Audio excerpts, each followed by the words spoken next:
Thank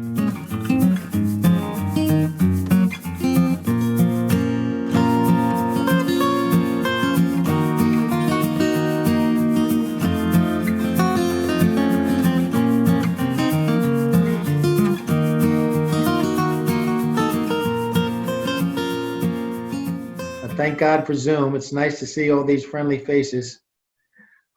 We have Stephanie Bonin here who will speak to us today. We're very fortunate to have her. We're very fortunate to have her in this town. Stephanie is the executive director of the Downtown Brattleboro Alliance. I'm sure many of you know Stephanie. For those of you who don't, Stephanie grew up in Brattleboro. She graduated from Brattleboro Union High School. Her parents ran the bookseller on Main Street for over 20 years. Stephanie spent a few years in Denver, establishing a restaurant in Denver, and then came back to Brattleboro. I think maybe it was about 5 years ago, to open Duo on Main Street.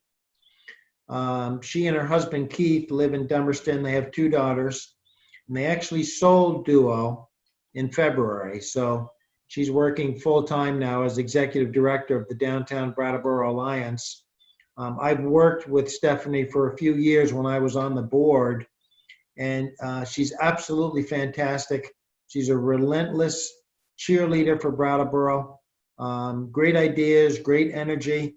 I'm so thankful that we have her working in this position. There are many challenges right now with the governor's stay-at-home order. We know that it's tough for the merchants and restaurants in downtown. And without further ado, we'll hear from Stephanie.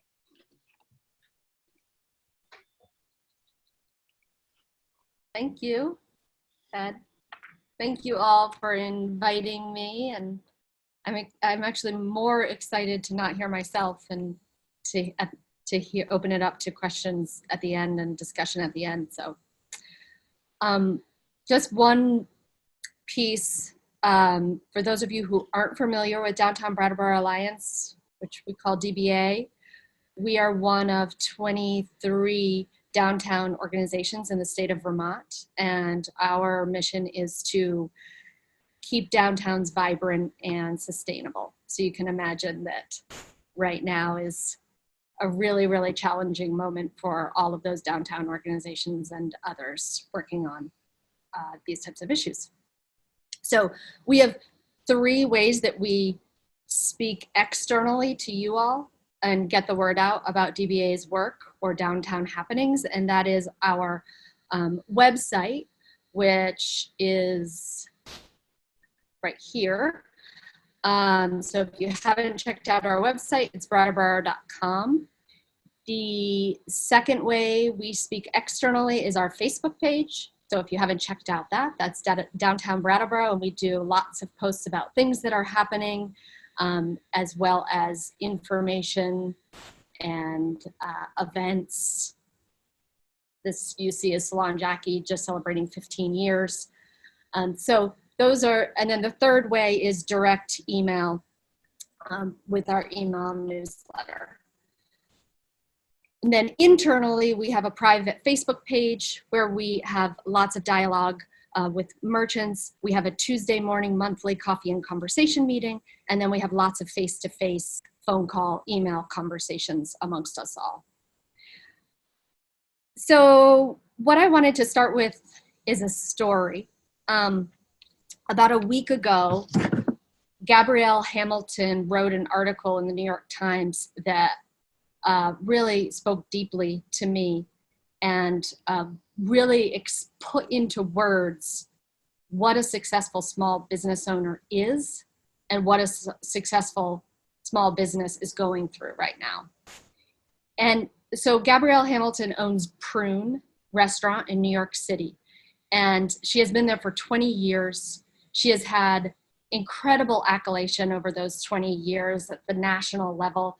She is a New York Times bestselling cookbook author. She has grown her business within those 20 years to do more and more, serve more and more. She is a rock star and an idol for many in this industry.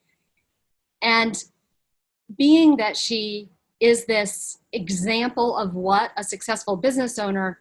It is so telling to me that one of the lines that she wrote is after she shut her doors and the dust sort of settled, she had to make the decision between paying sales tax and making payroll.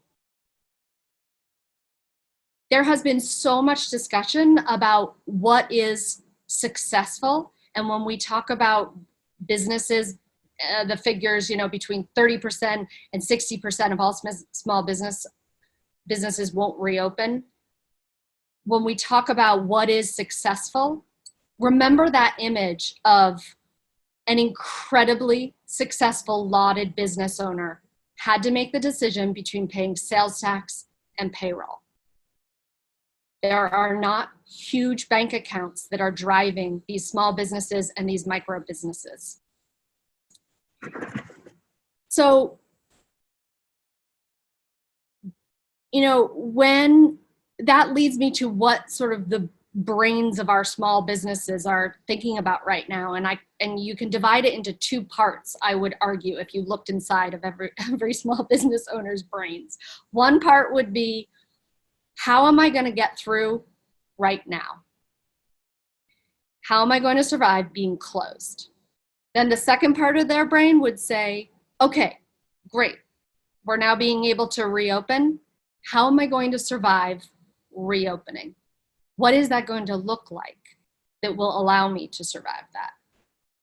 That's a lot to put on somebody's plate that is already operating on razor sharp margins, already feeling taxed to the nth degree. Small business owners, they're working their tail off at doing two things: managing the money coming in and managing the money going out. So if you don't have any money coming in, but you still need to have money going out for your fixed costs, that's why I'm saying those are the two compartments of survival mode. What are we doing for them? I will say it in a nutshell, but I do want you to know my perspective is we're failing them. So at the local, the state, the federal level. The local level, it's really been hard to figure out how the government, our local government, can support these businesses. They have done a couple things, one being allowing all the businesses who have town loans to have reprieve of payments of those town loans, which is great, and it also only hits a couple businesses. They're doing stuff like no parking, which does, no paid parking. So for curbside, that's an asset. At the state level, things such as reprieval of rooms and meals tax, but again, that's just moving the debt to a later date. There's going to be money funneled through the state from the federal, but we are in our 8th week, our 9th week, and that money is not here yet. So I'm not going to count that in the win column. At the federal level, there are two basic vehicles: the PPP, which is the Payment Protection Plan, and the EIDL grant and loan. It is a one-size-fits-all with the PPP. And guess what? That size does not fit all. So it has really missed the mark for micro businesses, small businesses, and Congress had to do it fast. They had to figure it out fast. They had to write things fast. And what happened is there was almost no detail coming out. And that is one of the reasons why it's not a great fit for small businesses, is the lack of detail. And so it feels very risky to some of our businesses. Another reason is because a lot of the micro businesses and small businesses don't have payroll. And so if you're hanging your hat on, you're helping these small businesses and giving them money, and that 75% of that money needs to go to payroll, you can see how that doesn't really help a business. So what are we doing for DBA? So we've looked at the federal, the state, and the local. DBA has done many things, and I thought I would share two. One is the 48-hour gift card challenge. Right away, we realized that everyone needs cash in hand. And that is a hard thing to get urgently. We can see that in unemployment. We can see that with federal stimulus checks. It's not as easy as one would hope or think. So how can we get money cash in hand was the mission behind the 48-hour gift card challenge.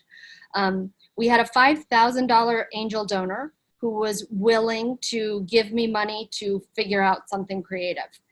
So what we did was we put it out to the community on a Friday morning for every gift card purchased, it'll be matched dollar for dollar for a gift card that would go to a family in need.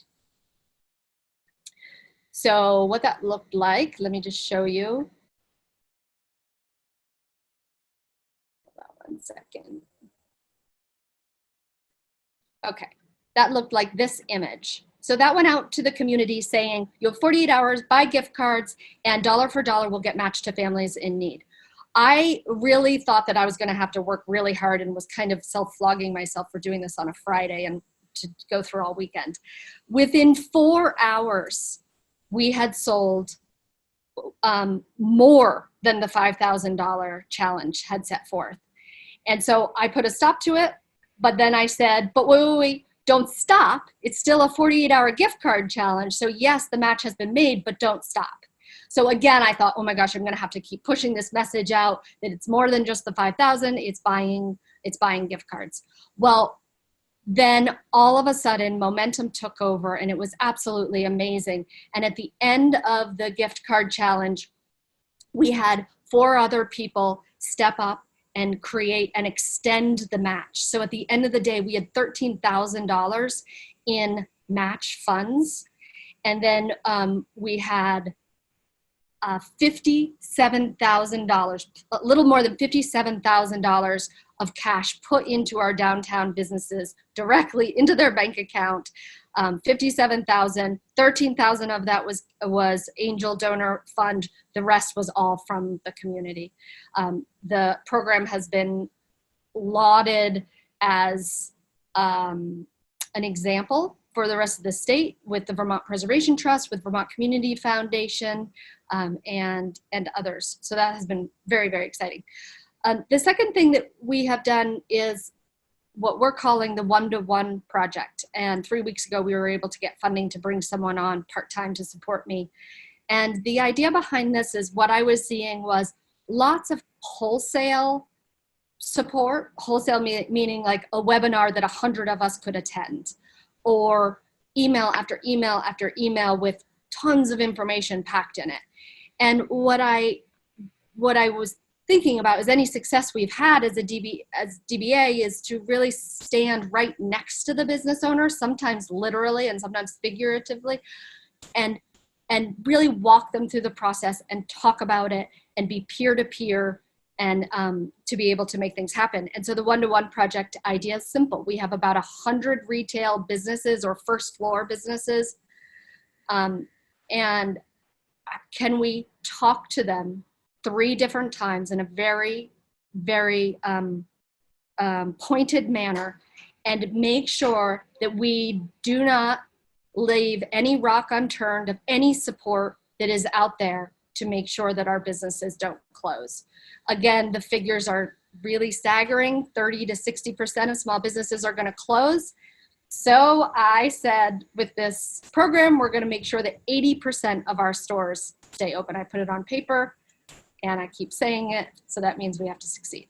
80%.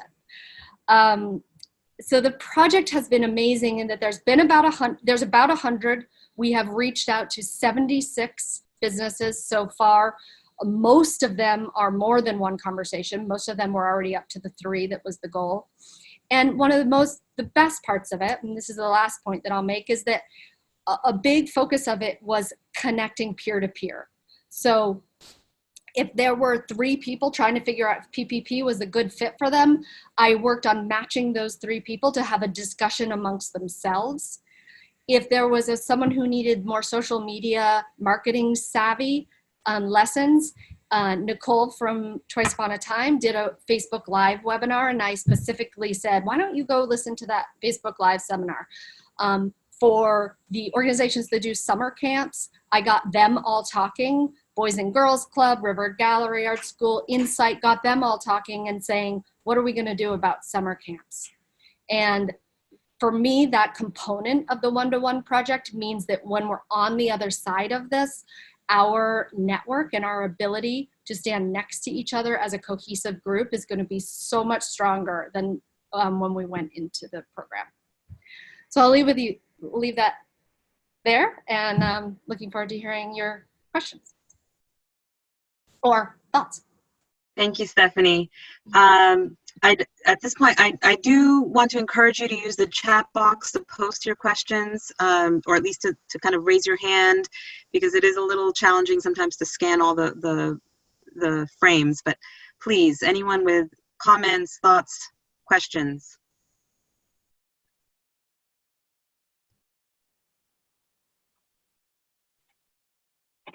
And you may be typing.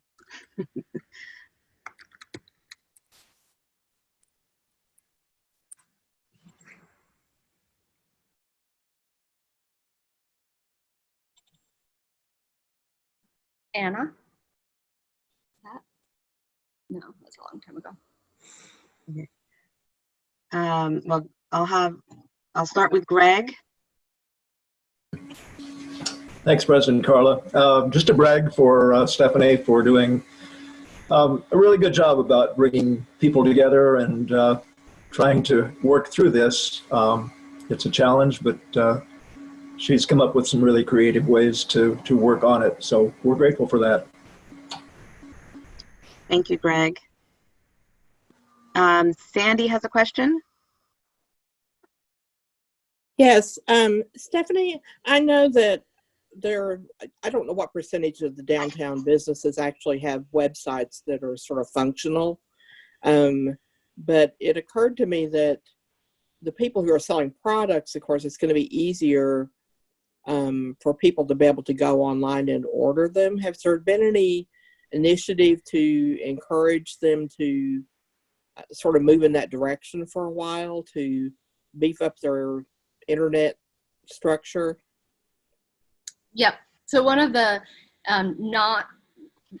purposeful things about the gift card challenge was I only included businesses that were up online with gift cards. And what that meant was once the challenge started, I had been able to get 65% more businesses up online. So I agree with you that that's where we're faltering. And again, that worked because holding hands, standing with the business owners, walking them through the process of how do you get a gift card purchase to be able to be made online. It has expanded, yes. There have been lots of talk, especially at the state level with the money, on how we can support businesses being more online savvy. And while I agree with that, I think it's sort of like, it's really, if you're thinking about whether or not you can pay for your rent or your mortgage, it's really hard to justify putting money or time in other directions. So that's what I was sort of talking about with the two compartments in their brain.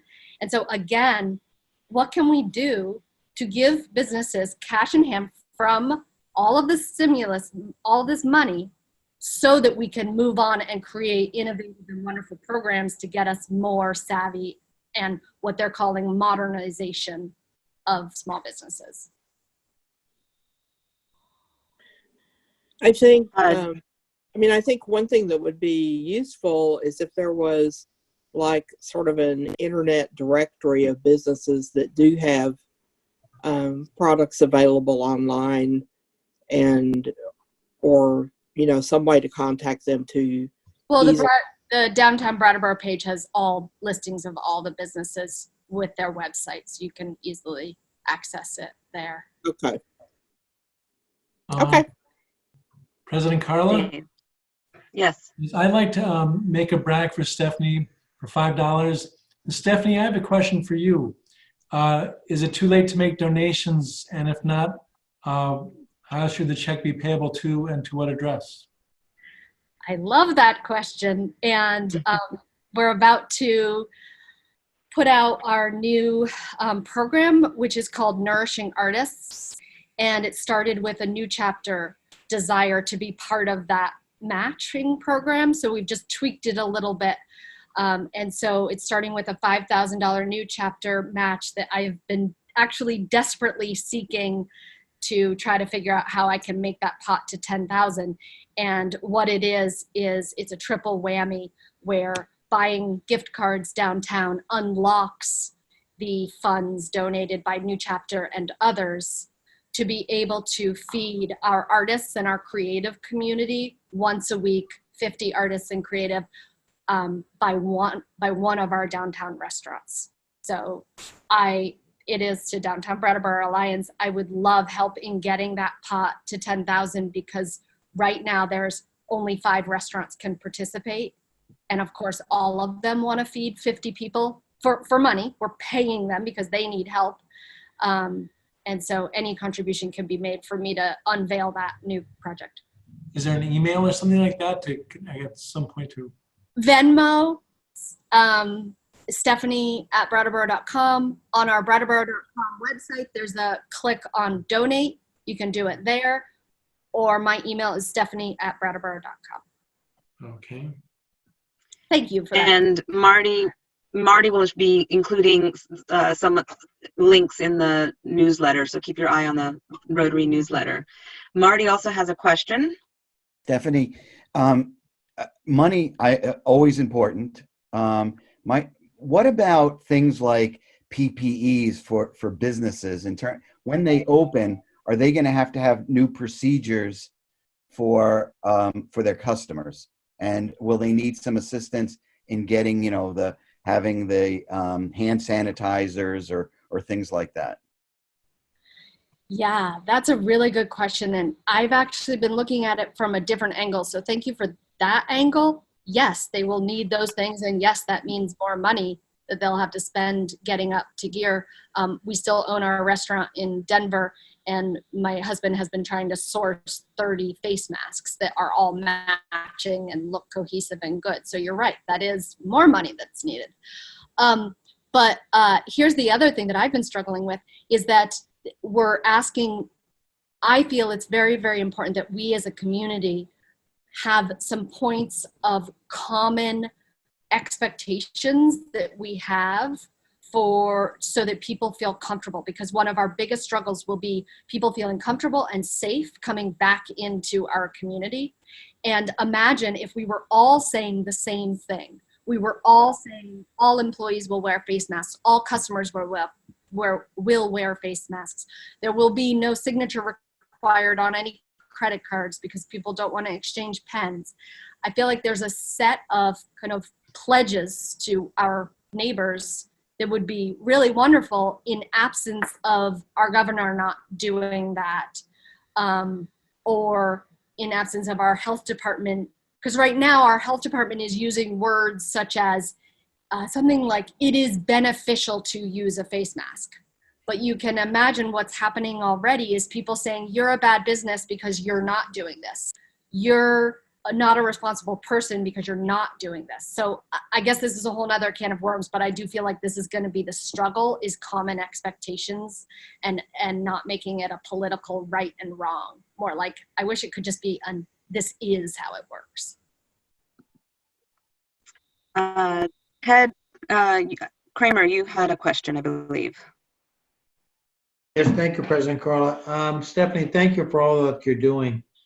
Are you getting any help from the governor's office? Are you getting any help from our congressional delegation? Has there been any reach out from our politicians to the downtown development groups on how to weather this terrible situation?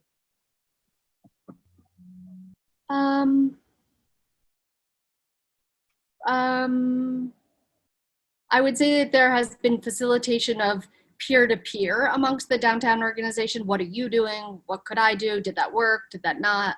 I would say that ACCD recently has reached out looking for ideas on how to use this funding that's going to be coming from the CARES Act. There has been lots of participation on the Friday BDCC call by congressional staffers in trying to help everyone understand the PPP and the EIDL. So there, I feel like they've been really, really active. And then our local delegation has been incredibly active in the unemployment insurance debacle. Yeah.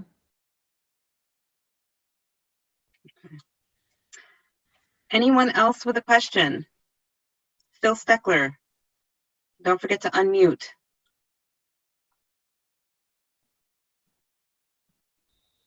I'll never forget to unmute. So Stephanie, always great to see you.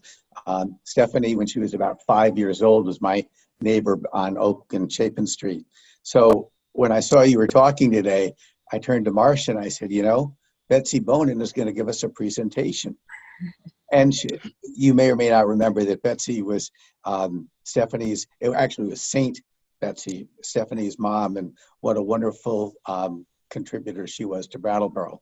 Anyway, couple of things. One, and I'm sure you're doing this in your website, but we need to constantly remind people, our Rotarians, our kids and all that, to buy local. It's so easy to get online and start shopping, and we really need to support locally what's going on. So that's number one. Number two is tough. By being a border state of New Hampshire, we are just literally exporting business over to New Hampshire because people are saving, 7, 8, 9% of sales tax. And I don't know that we're ever gonna, I don't think life will ever be long enough to change that, but I think we constantly have to focus on it because we are in a high tax state. And somehow someone's got to say, no, we can't do this anymore. So anyway, Stephanie, it's so good to see you and much love to you. Thank you, Phil. We probably have time for about 2 more questions, if there are any.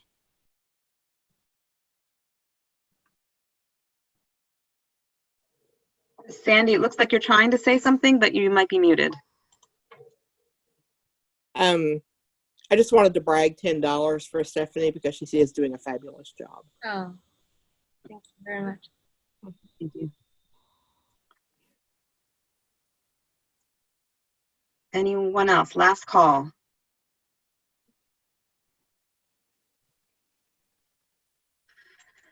Well then, thank you so much, Stephanie, for your talk.